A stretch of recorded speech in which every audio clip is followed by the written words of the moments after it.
عايز اعمل فيديو صغير عشان اتكلم عن متحف مطار القاهرة الدولي. هو في متحفين، في متحف تيرمينال 3 ومتحف في تيرمينال 2.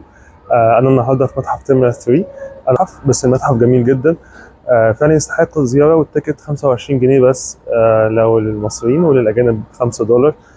في يمكن تشكيلة من كل العصور ومن تاريخ مصر. نتكلم من أول الدولة القديمة، طبعا دي بنتكلم العصور الفرعونية، وبعد كده مرورا بالحاجات طبعا الرومان جريك، وبعد كده التاريخ المسيحي والتاريخ الإسلامي.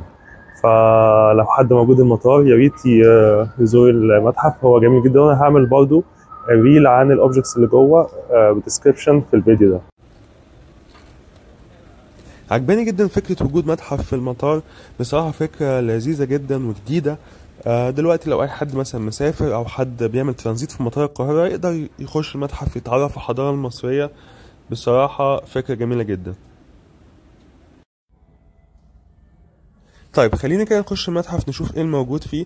طبعا اول ما تخش المتحف اول قطعه هتشوفها هو التمثال الكاتب المصري. بصراحه التمثال ده جميل جدا جدا جدا، مش بس ان هو الاجمل في المتحف، لكن هو ممكن يكون الاقدم كمان، لان هو من عصر الدوله القديمه من الاسره السادسه، وهو كان موجود في مقبره احد رجال الدوله او موظفين الدوله في الفتره دي.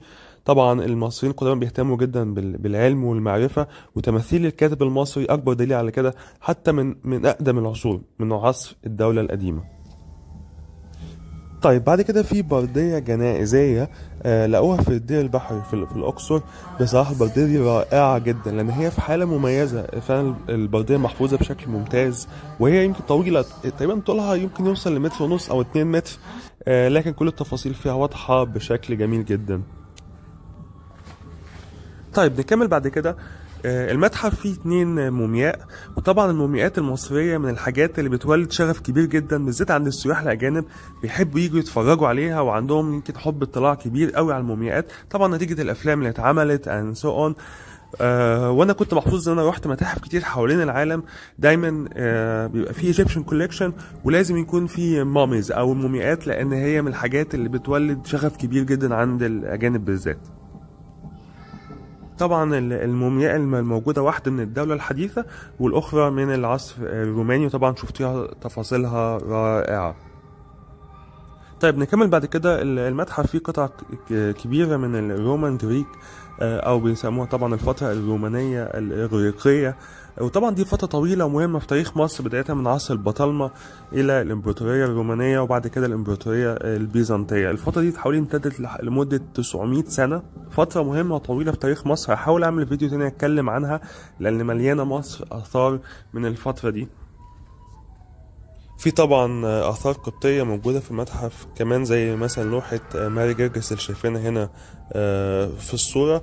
وبعد كده في تشكيلة إسلامية جميلة، من أهم الحاجات هي المشكاة اللي شايفينها قدامنا دي، مشكاة السلطان حسن، تقريبا عمرها 700 سنة وفي حالة رائعة. والطبق ده برضو من العصر الفاطمي. فمجموعة إسلامية جميلة، وفيها حاجات عثمانية كمان. واللي قدامنا ده دينار إسلامي برضو جميل جدا من العصر المملوكي، حبيته أو حبيت أوريه لكم بالتفاصيل كمان.